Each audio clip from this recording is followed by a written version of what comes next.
Hello and welcome back to the Movie Clubhouse Podcast. Today we are taking a deep dive into nothing else than the Loki series from Marvel. Yes, our Loki series review is finally here, and let's get straight into it.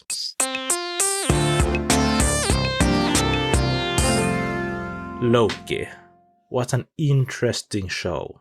As a whole, I preferred the first season of Loki rather than this new second season. Not that this second season was bad by any means, but it felt a little bit more complicated than the first season. And it felt like I got lost on multiple instances when they got too much into this time travel, time slipping stuff. So it felt a bit confusing at times. That's my main negative point of Loki Season 2. Otherwise, it's a pretty great season. It has some great performances by, for example, Tom Hiddleston and Sofia Di Martino. Ki-Hu Kwan as Ouroboros is also great, and Owen Wilson gives another great performance. Miss Minutes is terrifying in some instances, and Tara Strong does a great job giving the voice to Miss Minutes. And we also need to talk about Jonathan Majors a little bit. We're going to get more into him at a later time in this episode. But he also does a great performance as Victor Timely, or a Kang variant, if you would say it like that. Season 2 of Loki also felt a bit slower rather than the first season. Not that it is anything bad by any means, but I like it when there is some more action and a little bit more speed to the episodes. This felt a little bit more slower and more character driven compared to the first season, which is still okay. I like character driven stories. I like getting to know the characters more and get to see how they evolve and where they end up in the story. That's important. But it felt a little bit slower this time around. The strongest performance in the series was probably from Loki, but Sylvie was also great. She could have gotten a bit more to work with, I feel like. There wasn't that many amazing scenes with her, but she still did the best what she could do for what she got in terms of a script. I also think this season was pretty emotional. There was many instances or many scenes that had a heavy feeling to it, like there was a lot at stake. Not that it was that in the first season also, but there was many scenes, especially with Loki and Sylvie, that felt really emotional. And that's great. I like when they get really emotional and series get into this more heavy stuff that it can impact relationships and the plot in a larger sense. But it also felt like there was a more serious tone to this season, which also was great. It was more, like I said, heavy, a more serious tone. Not so much fun, less play, more seriousness. I also think the writing of the show was still great as compared to the first season. I prefer the first season more, but I still think the writing was pretty solid. A little bit complicated at times, but that's fine. Some people say this is the best writing of any Marvel series or project in a while. I am not sure if I can agree with that 100%. I think there is some other projects that has great writing, but this is still a very good written series. If I would have to pick out some of my favorite episodes, it would probably be the first one that's called Ouroboros and the last one that's called Glorious Purpose.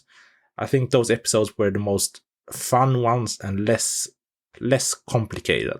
It felt more like a fun time. I always go for that fun Marvel time, and it didn't feel as complicated as the previous episodes, number 2 to 5. My least favorite episodes would probably be the number 2, that's called Breaking Brad, as Brad was a character in this episode. This episode felt pretty slow and a bit boring because it focused so much on this Brad character that we didn't get to see that much more of in the later parts of the season. So that was probably my least favorite episode. Then the episodes that are between that, 3, 4, and 5, were pretty in the middle. They were great, of course. I don't say that they are bad, but it was not my favorite Marvel episodes, especially because of this more complicated time travel stuff. It got a little bit too much in the end. It was really two different tones between the two seasons. I feel like there was more of a light tone in terms of the first season, a more love and more funniness, if you would say it like that. The second season had this more devastating feeling to it, which was great to see a nuance between the two, but I still draw myself more towards the first season. I also felt there was lack of action in this season, and it felt like it was missing that pretty much a lot of the time. The action there was some action scenes, some fighting, but there was many scenes that could have gotten some more dynamite through them, if you would say it like so. In terms of storytelling, I think that it's a great story. Loki's story is great towards the first and second season. But as I said multiple times now, it got a little bit too complicated in the second season. But I also feel that there was more, they went more in depth towards the character this season. This was another great aspect of the season, which is always fun to get to know the characters more. And I felt like the characters got some more, their story got some more screen time this time around compared to the first season. For some characters, like Sylvia, I didn't feel like she got enough screen time. But for other characters like Ouroboros, he got a lot to play with, and he ended up being one of the best characters in the series.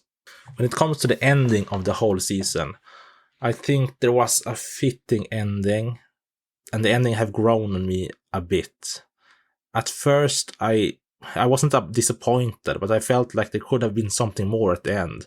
But Loki's final walk towards becoming, quote, Loki who remains, if you would call him that, and sitting on this throne and holding together the multiverse in terms of this big tree, what is called Yggdrasil, I guess, in terms of Yggdrasil.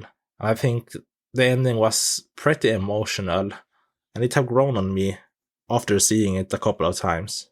I think it's a fitting end for Loki's journey, but I felt like the other characters in the show got a little bit left out towards the end.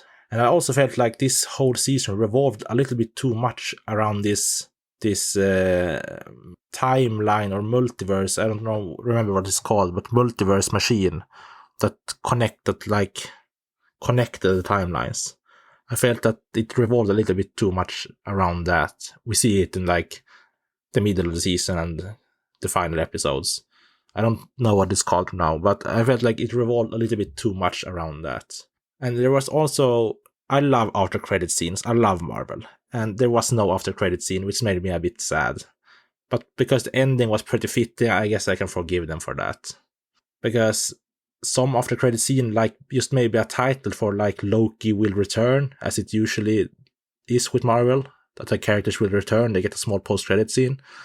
That would have been pretty nice, but it's fine for this time.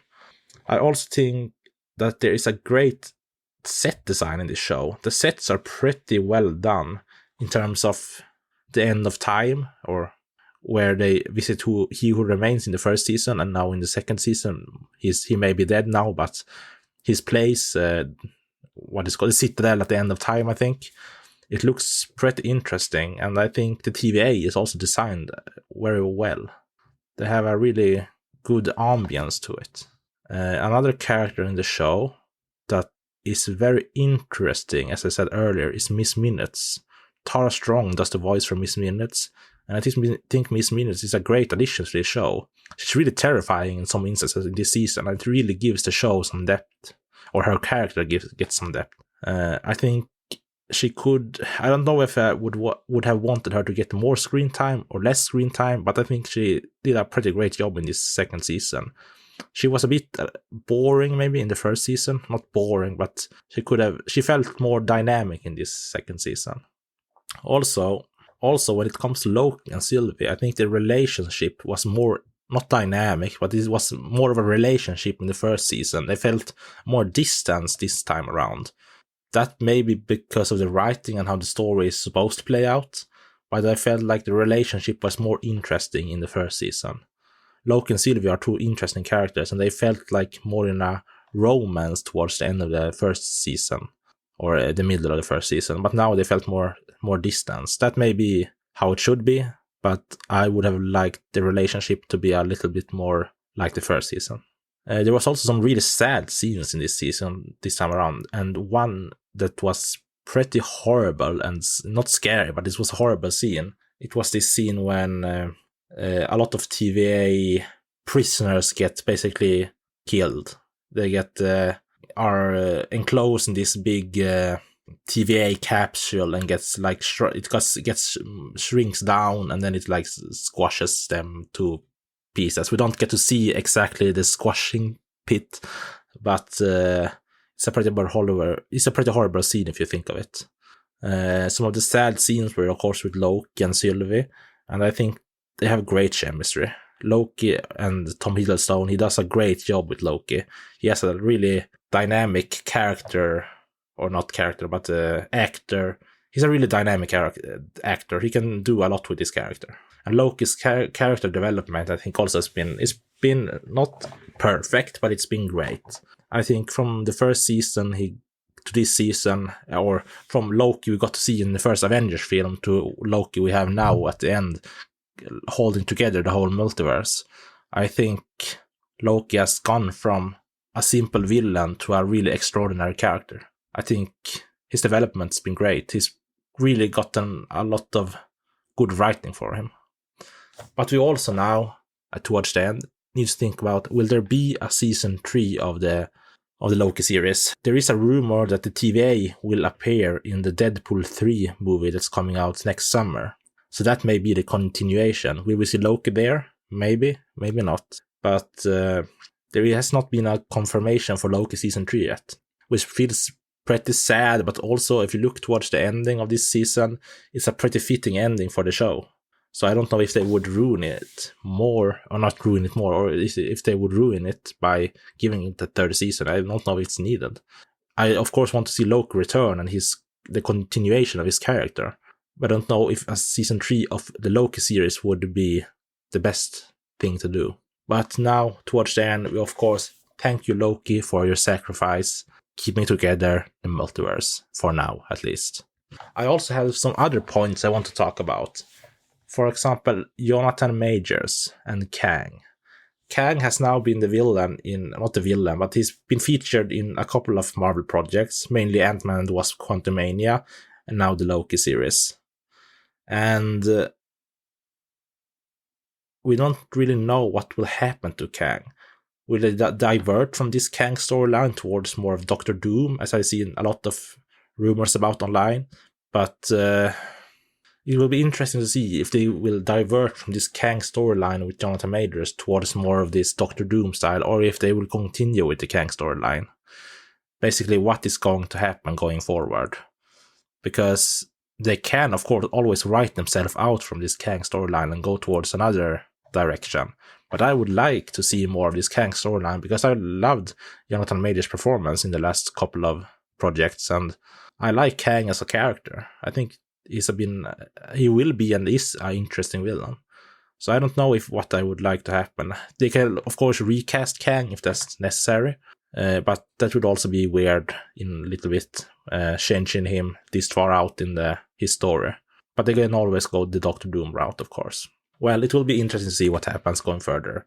But next up for Marvel is the Echo series, dropping in January. All episodes will drop at once, the same day. So we will binge that and cover it here on the podcast. So be sure to stick out for that. And after that, we have Deadpool 3 releasing this summer, July 20 or something, I think. And stick out for that. We will also cover it and give you a very detailed review of it. That movie will also feature, I don't think that's any spoilers anymore. It will feature Wolverine, of course, and Deadpool, and some other characters that are rumors and leaks, and I don't want to get into that much of it. But that has been all for this review of Loki, or series review for Loki Season 2. I think Loki has been a great series, and whether we get a new season or not, that remains to be seen. But for what we have gotten this far, I think Loki has been a great show. Thank you for listening to this episode of the Movie Clubhouse Podcast. I recommend you go watch Loki if you haven't already. Thank you for listening to this episode of our podcast. Remember to subscribe to the podcast so you don't miss any of our new episodes dropping weekly. And if you feel like it, you can leave a review. It helps us a lot. Thank you for listening. Until we see you again next time, have a great time watching.